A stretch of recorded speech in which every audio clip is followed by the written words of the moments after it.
Bienvenue dans l'émission Saveurs divines. Cette bonne nouvelle du royaume sera prêchée dans le monde entier pour servir de témoignage à toutes les nations. Alors viendra la fin. Ce pain céleste vous est présenté par Immaculée Niraneza.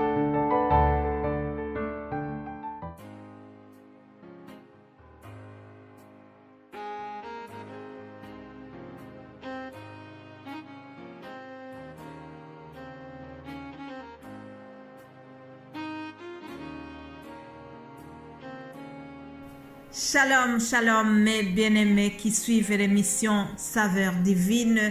Que la paix de notre Seigneur Jésus-Christ règne dans vos cœurs. Je bénis l'Éternel qui me donne encore le souffle de vie aujourd'hui. Alors, je vous propose de continuer nos méditations, mais avant cela, je vous donne une petite entrée avant le menu principal. C'est une parole que j'aime beaucoup de l'apôtre Paul. Alors, il s'adressait aux Corinthiens. On ne va pas afficher le texte, mais retiens ceci. Paul a dit, nous sommes pressés de toutes parts, mais non écrasés. Inquiets, mais non désespérés. Persécutés, mais non abandonnés. Abattus, mais non anéantis. Alléluia. Oui, tout cela arrive à cause de vous, afin que la grâce, en se multipliant, fasse abonder dans la reconnaissance d'un plus grand nombre à la gloire de Dieu. Alléluia. Cher ami, toi qui m'écoutes à l'instant, peut-être que tu te sens écrasé. Oui, il y a plusieurs choses qui pourraient nous écraser en ce moment. La crise économique écrase beaucoup de gens. La maladie inquiète, la déception, l'abandon d'un être cher, l'abandon d'un ami. Peut-être que vous vous sentez abandonné, peut-être que vous avez été déçu par une situation quelconque ou la déception même d'un ami qui était cher. Mais je viens vous dire, ne soyez pas désemparés. Déclarons comme l'apôtre Paul, nous sommes pressés de toutes parts, mais non écrasés. Ne sois pas écrasé. Ne t'inquiète pas, Dieu est avec nous. Alléluia. Il marche avec nous, il nous prend par la main. C'est lui qui nous conduit, c'est lui qui nous protège, c'est lui qui nous dirige. Alors, chers amis, ça c'était juste une introduction pour fortifier celui qui se sent vraiment pressé, celui qui se sent inquiété par ce qu'il traverse. Que le Seigneur vous fortifie. Alléluia. Soyons tous fortifiés au nom de Jésus-Christ. Alors rapidement, nous entrons dans le sujet de la semaine, c'est la foi. Nous sommes en train de parler sur la notion de la foi qui guérit. La parole nous dit que le juste vivra par sa foi. Est-ce que tu as assez de foi pour vivre? Est-ce que quand Jésus reviendra, trouveras-t-il la foi dans ton cœur? Lisons Matthieu chapitre 9. Guérison d'un paralytique. Jésus étant monté dans une barque traversa la mer et allant dans sa ville. Et voici, on lui amena un paralytique couché sur un lit. Jésus, voyant leur foi, dit au paralytique, « Prends courage, mon enfant, tes péchés sont pardonnés. » Alors, quelques scribes dirent au-dedans d'eux, « Cet homme blasphème. » Et Jésus, connaissant leurs pensées, dit, « Pourquoi avez-vous de mauvaises pensées dans vos cœurs? Car lequel est le plus aisé de dire, « Tes péchés sont pardonnés » ou de dire, « Lève-toi et marche. » Or, afin que vous sachiez que le Fils de l'homme a sur la terre le pouvoir de pardonner les péchés. Lève-toi, dit au paralytique, prends ton lit et va dans ta maison. Et il se leva et s'en alla dans sa maison. Quand la foule vit cela, elle fut saisie de crainte et elle glorifia Dieu qui a donné aux hommes un tel pouvoir. Alléluia, alléluia. Mais bien-aimés de Dieu, il y a plusieurs malades qui se sont adressés à Jésus. Il y a l'aveugle Bartimée a crié vers Jésus. Il y a la femme qui s'est bousculée pour toucher Jésus-Christ afin d'être guérie. Mais ce malade ici qu'on nous présente, il n'a rien fait, il n'a pas dit un mot.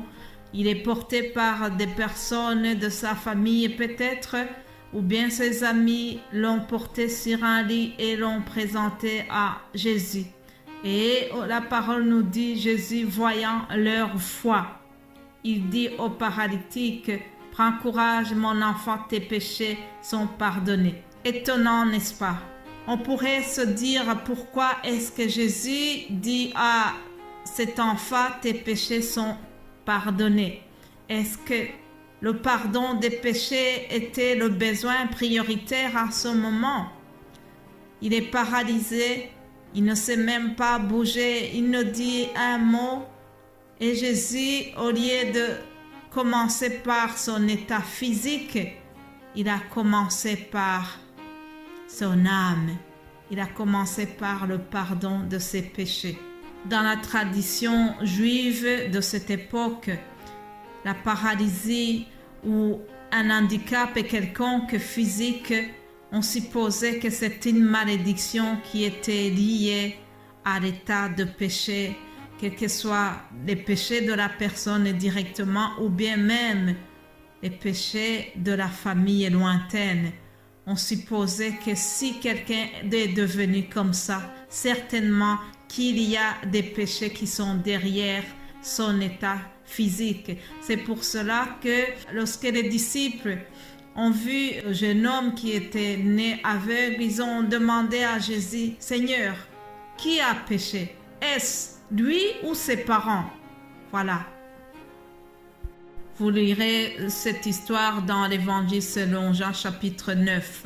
Mais Jésus leur dira que ce n'est ni lui, ni ses parents, mais que tout ce qui lui est arrivé, c'était pour que les œuvres de Dieu se manifestent dans la vie de ce jeune homme.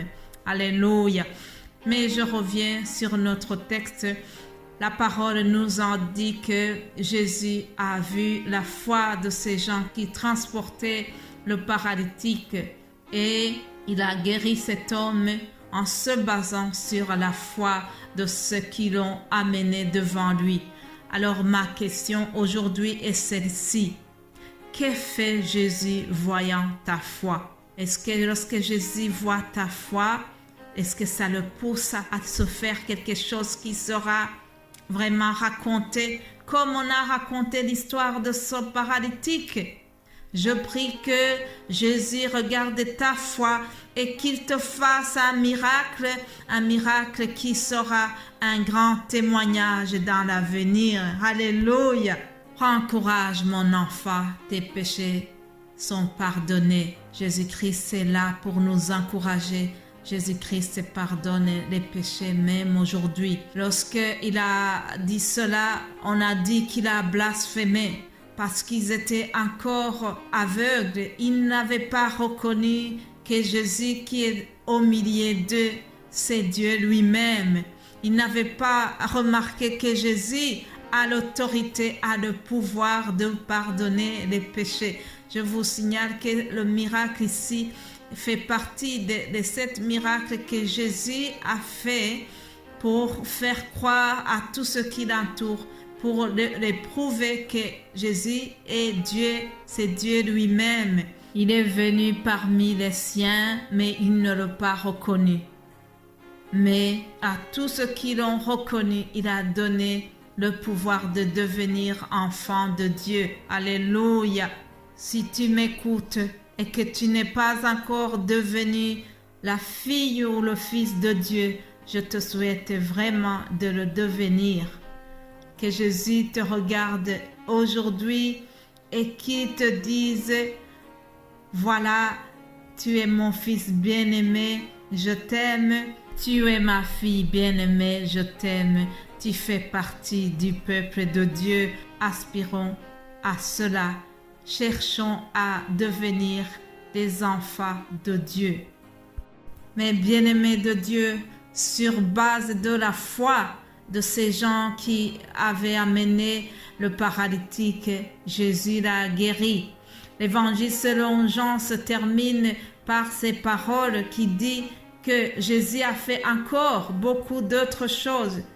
Si on les écrivait en détail, je ne pense pas que le monde même pourrait contenir les livres qu'on écrirait. Jésus n'a pas changé. Aujourd'hui, il fait encore des miracles. Aujourd'hui, il guérit encore. Ayons la foi. Je prie que Jésus te regarde aujourd'hui et qu'il fasse un miracle voyant ta foi. Soyez bénis au nom de Jésus-Christ. Amen.